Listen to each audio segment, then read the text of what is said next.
तारीख थी 10 जनवरी 2024। गोवा पुलिस द्वारा एक ऐसी खबर आई जिसने हर किसी को हैरान कर दिया। यह खबर थी एक मां द्वारा अपने ही 4 साल के मासूम बेटे की हत्या की, और जिस मां पर हत्या का आरोप लगा था वह कोई मामूली महिला नहीं थी, बल्कि एक डाटा साइंटिस्ट तथा एक बड़ी कंपनी की सीईओ थी। उस महिला का नाम सूचना सेठ है। आखिर सूचना सेठ केस की पूरी कहानी क्या है? सूचना सेठ ने अपने 4 साल के मासूम बेटे की हत्या क्यों की है? सूचना सेठ पुलिस की पकड़ में कैसे आई? और अब तक पुलिस जांच में इस केस के बारे में क्या कुछ सामने आया? आइए जानते हैं इस पूरी कहानी को विस्तार से। वीडियो में आगे बढ़ने से पहले अगर आपने अभी तक वारदात 24 चैनल को सब्सक्राइब नहीं किया तो प्लीज अभी इस चैनल को सब्सक्राइब करके बेल आइकन जरूर दबा लीजिए। आइए इस कहानी को विस्तार से जानते हैं। सूचना सेठ मूल रूप से पश्चिम बंगाल की रहने वाली थी। इन्होंने अपनी शुरुआती पढ़ाई कोलकाता से की थी। आगे चलकर इन्होंने आर्टिफिशियल इंटेलिजेंस और कंप्यूटर के क्षेत्र में अपना कैरियर बनाने का फैसला किया। सूचना सेठ पेशे से एक एआई एथिक्स एक्सपर्ट और डेटा साइंटिस्ट हैं। सूचना सेठ 100 brilliant women in AI ethics list में भी शामिल रही हैं। इसके अलावा इन्होंने हार्वर्ड यूनिवर्सिटी से फेलोशिप भी किया है। फिलहाल बेंगलोर में रहकर काम कर रही सूचना सेठ 6 जनवरी 2024 को रात के लगभग 11:30 बजे गोवा के कलंगूट बीच के पास मौजूद सोल बनियान ग्रैंड सर्विस अपार्टमेंट होटल में एंट्री करती हैं। सूचना ने यह होटल पिछले ही दिनों 6 जनवरी से लेकर 10 जनवरी तक के लिए बुक किया था। बुकिंग के हिसाब से सूचना को इस होटल में 10 जनवरी तक रुकना था, मगर अचानक 7 जनवरी 2023 को रात के लगभग 9 बजे सूचना सेठ होटल के रिसेप्शन काउंटर पर फोन करती हैं और कहती हैं कि मैं अभी इसी वक्त होटल से निकलना चाहती हूँ, क्योंकि मुझे एक बेहद अर्जेंट काम के सिलसिले में बेंगलोर जाना है। सूचना सेठ की बात सुनकर होटल स्टाफ सूचना से कहते हैं कि आप जब चाहे जा सकती हैं। इस पर सूचना जवाब देती हैं कि मैं अभी जाना चाहती हूं और मुझे बेंगलोर तक जाने के लिए एक टैक्सी चाहिए। इस पर होटल का स्टाफ सूचना को जवाब देता है कि टैक्सी से बेंगलोर तक जाना काफी महंगा पड़ेगा और उसमें समय भी अधिक लगेगा। इससे बेहतर है कि आप फ्लाइट से चले जाइए। होटल स्टाफ के समझाने के बावजूद सूचना एक ही जिद पर अड़ी रहती है कि जितनी जल्दी हो आप मुझे एक टैक्सी अरेंज करवा दीजिए, पैसे जो भी लगेंगे मैं दे दूंगी। सूचना सेठ की जिद करने के बाद होटल स्टाफ कुछ टैक्सी वालों से संपर्क करते हैं। कई टैक्सी ड्राइवर तो बेंगलोर तक जाने से मना कर देते हैं, मगर राय जॉन डिसूजा नाम का एक टैक्सी ड्राइवर अपनी टैक्सी लेकर बेंगलोर तक जाने के लिए रेडी हो जाता है, मगर बदले में वह 30,000 रुपए किराया मांगता है। इस बात की जानकारी होटल स्टाफ द्वारा सूचना सेठ को दी जाती है। जवाब में सूचना सेठ कहती हैं कि ठीक है, टैक्सी वाले को बुला लीजिए। किराया तय होने के बाद थोड़ी देर बाद डिसूजा अपने साथ एक और ड्राइवर को साथ में लेकर अपनी कार लेकर होटल पहुंच जाता है। थोड़ी ही देर बाद सूचना सेठ भी अपने लगेज के साथ होटल के बाहर आ जाती हैं। रात के लगभग 1 बजे ड्राइवर अपनी इनोवा कार में सूचना सेठ को बैठाकर बेंगलुरु के लिए निकल जाता है। यहाँ तक सब कुछ बिल्कुल नॉर्मल था। अमूमन जब कोई गेस्ट होटल खाली करता है तब उसके कमरे की साफ सफाई की जाती है ताकि दूसरे गेस्ट आकर ठहर सकें। जिस कमरे में सूचना सेठ रुकी थी उस कमरे में भी सफाई के लिए एक होटल का कर्मचारी आता है। जब होटल कर्मचारी अपना काम शुरू करता है तभी उसकी नजर कमरे के फर्श पर कुछ लाल धब्बों पर पड़ती है। उन धब्बों को देखकर कर्मचारियों को लगता है कि शायद यह खून के दाग हो सकते हैं, इसलिए वह इस बात की जानकारी होटल के मैनेजर को देता है। मैनेजर भी जाकर कमरे का जायजा लेता है। कमरे से एक टॉवल भी मिलती है, उसमें भी लाल धब्बों के निशान मौजूद थे।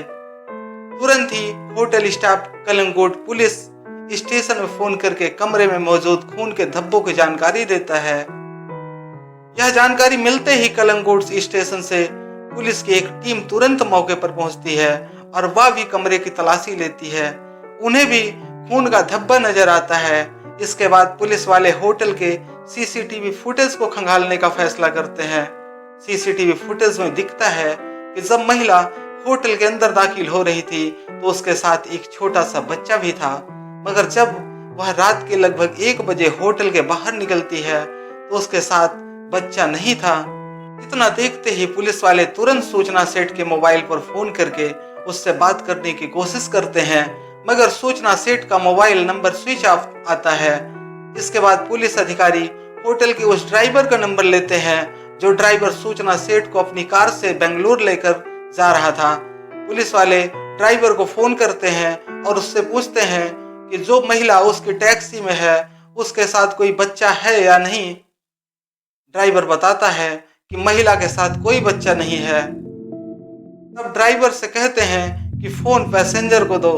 जब पुलिस वाले महिला से बात करते हैं और पूछते हैं कि आपके साथ आपका बेटा भी होटल के अंदर दाखिल हुआ था, मगर वापस जाते हुए उसे किसी ने नहीं देखा, तो आप बताएं कि आपका बेटा इस वक्त कहाँ है। इस पर सूचना सेठ बड़े आराम से जवाब देती हैं कि मैंने बच्चे को शाम के समय ही पास में ही रहने वाली अपनी एक रिश्तेदार के यहाँ छोड़ दिया था। पुलिस वाले सूचना से उस रिश्तेदार का एड्रेस मांगते हैं जहां उसने अपने बेटे को छोड़ने का दावा किया था। पुलिस के कहने पर सूचना सेठ पुलिस वालों को एक एड्रेस लिखवाती हैं। तत्काल ही कलंगुट पुलिस सूचना सेठ द्वारा दी गई एड्रेस के नजदीकी थाने से संपर्क करती है और उनसे कहते हैं कि इस एड्रेस पर जाकर पता करो कि कोई बच्चा है या नहीं। अब कुछ पुलिस वाले सूचना द्वारा दिए गए एड्रेस पर जाकर बच्चे के बारे में पता करते हैं, मगर शुरुआती जांच में ही पता चल जाता है कि सूचना ने जो एड्रेस पुलिस वालों को दिया था वह एड्रेस ही फर्जी है। इसके बाद पुलिस वालों को लगने लगता है कि दाल में कुछ काला है, इसलिए अब एक बार फिर से कलंगुट पुलिस कार ड्राइवर को फोन करते हैं और उससे कहते हैं कि जितनी जल्दी हो सके तुम कार को लेकर नजदीकी पुलिस स्टेशन में चले जाओ, मगर इस बात की भनक पैसेंजर को नहीं लगनी चाहिए कि तुम कार लेकर थाने की तरफ जा रहे हो। जैसा कि पुलिस वालों ने ड्राइवर को आदेश दिया था, ड्राइवर डिसूजा वैसा ही करता है।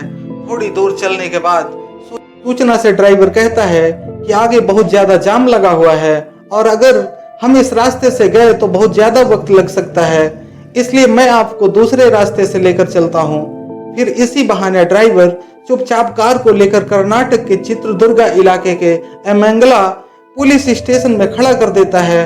फिर ड्राइवर कार से उतरकर पुलिस स्टेशन के अंदर जाता है और एमंगला पुलिस स्टेशन के पुलिस अधिकारियों की बात गोवा पुलिस के अधिकारियों से करवाता है।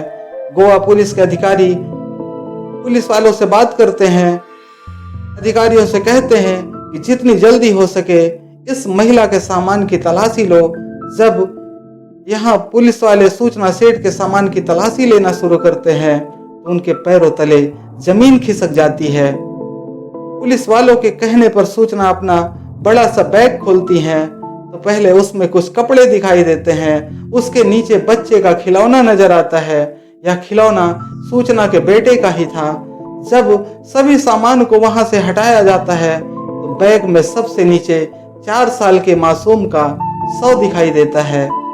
जब पुलिस वाले सूचना से पूछते हैं कि यह बच्चा कौन है और इसकी हत्या किसने की है, तो जवाब में सूचना कहती है कि यह मेरा बेटा है और इसे किसने मारा मैं नहीं जानती। तुरंत ही इस बात की जानकारी गोवा पुलिस को दी जाती है और फिर सूचना को कर्नाटक में ही गिरफ्तार कर लिया जाता है। कर्नाटक में सूचना की गिरफ्तारी के बाद गोवा पुलिस की भी एक टीम कर्नाटक आ जाती है और फिर वहां सूचना सेठ को कर्नाटक पुलिस अपनी हिरासत में ले लेती है। फिर आगे उसे कोर्ट में पेश किया जाता है जहां से उसे पुलिस रिमांड में भेज दिया जाता है।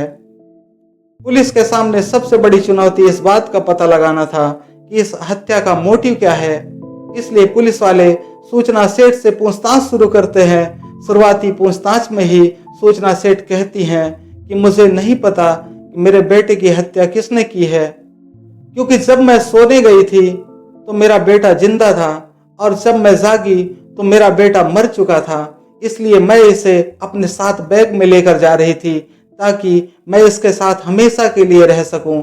आपको जानकर हैरानी होगी कि पुलिस वाले लगभग 10 से 12 दिनों तक लगातार सूचना सेठ से पूछताछ करते रहे, मगर सूचना लगातार एक ही बात की रट लगाए रहती थी। उसे नहीं पता कि उसके बेटे की हत्या किसने की है। वह खुद को बेकसूर बताती रही।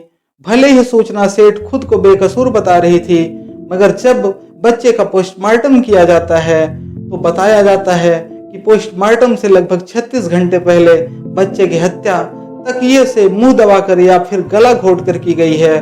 मतलब कि जिस समय बच्चे की हत्या की गई उस समय बच्चा अपनी मां सूचना सेठ के ही पास था। जब कई दिनों की मेहनत के बावजूद सूचना कोई भी जानकारी नहीं देती है तो आगे की पूछताछ के लिए पुलिस वाले कुछ जाने माने साइकोलॉजिस्ट की मदद लेते हैं ताकि सूचना से सटीक और सही जानकारी निकलवाई जा सके, मगर उन लोगों की भी मेहनत बेकार चली जाती है। हालांकि इस बीच पुलिस को उस कमरे से कई ऐसे अहम सबूत मिलते हैं जिससे इस बात को बल मिलता है कि बच्चे की हत्या उसी कमरे में की गई है। पुलिस की जांच में यह भी सामने आता है कि उस कमरे में सूचना सेठ के अलावा किसी दूसरे व्यक्ति ने एंट्री नहीं की। जब पुलिस के सामने सूचना सेठ अपनी जबान नहीं खोलती तो अब आगे की पूछताछ के लिए जांच में सूचना के पति को भी शामिल किया जाता है और दोनों पति पत्नी से आमने सामने बैठाकर पूछताछ की जाती है। हालांकि इससे भी बहुत कुछ हासिल नहीं होता। जांच आगे बढ़ाते हुए पुलिस वाले सूचना से और उसके पति वेंकट रमन की कुंडली खंगालना शुरू कर देते हैं। जांच में पता चलता है कि सूचना सेठ का पति वेंकट रमन केरल का रहने वाला था। इन दोनों की मुलाकात जॉब के ही दिनों में होती है और फिर दोनों एक दूसरे को पसंद करने लगते हैं और एक समय बाद 2010 में शादी कर लेते हैं। शादी के कई साल बाद उनके घर में एक बेटे का जन्म होता है। बेटे के जन्म के बाद दोनों का रिश्ता बनने की बजाय बिगड़ जाता है और धीरे धीरे हालात इतने ज्यादा बदतर हो जाते हैं कि दोनों 2023 में फैमिली कोर्ट में डिवोर्स के लिए आवेदन कर देते हैं। दोनों पति पत्नी का डिवोर्स लगभग तय हो चुका था, मगर मामला बेटे की कस्टडी को लेकर अटका हुआ था। सूचना सेठ चाह रही थी कि बेटा उसके साथ रहे, जबकि वेंकट रमन चाहते थे कि बेटे की कस्टडी उन्हें मिले। इस बात को लेकर लंबे समय से कोर्ट में सुनवाई चल रही थी। सूचना और वेंकट रमन के बीच बात इतनी ज्यादा बिगड़ चुकी थी कि सूचना वेंकट को बेटे से मिलने भी नहीं दिया करती थी। इस बात को लेकर वेंकट अदालत की शरण में जाते हैं और फिर वहां से फैसला सुनाया जाता है कि हर संडे वेंकट रमन अपने बेटे से मिल सकता है। अदालत वेंकट रमन को महीने का 20,000 रुपए गुजारा भत्ता के रूप में सूचना सेठ को देने का आदेश देते हैं। इस फैसले के बाद 10 दिसंबर 2023 को वेंकट रमन अपने बेटे से मुलाकात करते हैं, मगर इसके बाद 4-5 संडे यूं ही निकल जाते हैं और वेंकट चाहकर भी अपने बेटे से नहीं मिल पाते, क्योंकि कोई न कोई बहाना करके सूचना अपने बेटे को लेकर बेंगलोर से निकल जाया करती थी। वेंकट अपने बेटे से न मिल पाए, इसीलिए 31 दिसंबर 2023 को भी सूचना अपने बेटे के साथ बेंगलोर से गोवा आ जाती हैं। यहाँ वो लगभग 3 दिनों तक अलग अलग जगह पर घूमती हैं, वापस बेंगलोर चली जाती हैं और फिर 4 दिन बाद एक बार फिर बेटे को लेकर गोवा आती हैं और 6 जनवरी की रात को होटल में एंट्री करती हैं।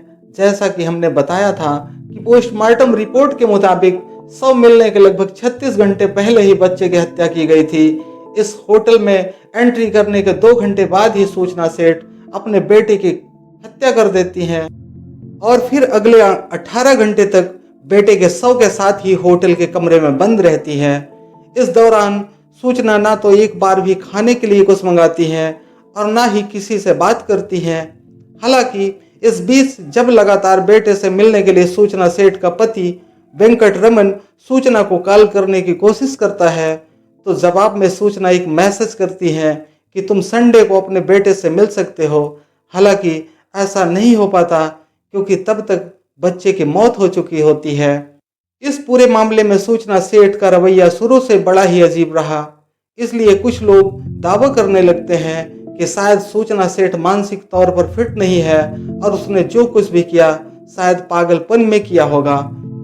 इसलिए गोवा पुलिस द्वारा विशेषज्ञों की मदद से सूचना सेठ के मानसिक संतुलन की भी जांच की जाती है और इस आधार पर अदालत में एक रिपोर्ट पेश करते हुए कहा जाता है कि मानसिक तौर पर सूचना सेठ बिल्कुल फिट हैं। और अब इस केस की मौजूदा स्थिति की बात करें तो अब तक सूचना सेठ ने एक बार भी बच्चे की हत्या करने की बात कबूल नहीं की। इसी बीच मार्च 2024 में सूचना सेठ के पिता जय सेठ ने गोवा की एक अदालत में याचिका दायर करते हुए कहा कि सूचना सेठ की मानसिक हालत ठीक नहीं है और इसकी जांच डॉक्टर के एक पैनल से कराई जाए और इसी आधार पर इस मुकदमे की स्थिति तय की जाए। गोवा पुलिस इस मांग का विरोध करती रही। इसके बावजूद 4 मार्च 2024 को गोवा की स्थानीय अदालत ने सूचना सेठ की मानसिक स्थिति की जांच के लिए पैनल गठित करने का आदेश दे दिया है। अब आगे डॉक्टर की यह टीम जो भी रिपोर्ट पेश करेगी, इस आधार पर सूचना सेठ का भविष्य तय होगा।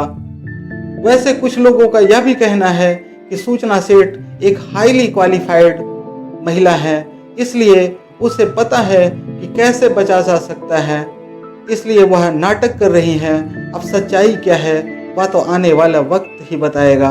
एक्सपर्ट्स की माने तो अगर सूचना सेठ मानसिक तौर पर बीमार पाई जाती हैं तो बेटे की हत्या करने के बावजूद वह सभी कानूनी कार्रवाई से बच सकती हैं या फिर बड़ी ही मामूली सजा उन्हें मिलेगी। अब आगे क्या होता है वह तो समय ही बताएगा। दोस्तों, आपके अनुसार अगर बच्चे की हत्या का दोष सूचना सेठ पर सिद्ध होता है तो उन्हें क्या सजा मिलनी चाहिए, कमेंट बॉक्स में जरूर बताएं। अगर आपने अभी तक चैनल को सब्सक्राइब नहीं किया है तो प्लीज जल्दी से चैनल को सब्सक्राइब कर बेल आइकन को भी जरूर दबा लें। क्राइम की दुनिया से जुड़ी ऐसी ही कहानियों के लिए आप हमारे साथ जुड़े रहें। धन्यवाद।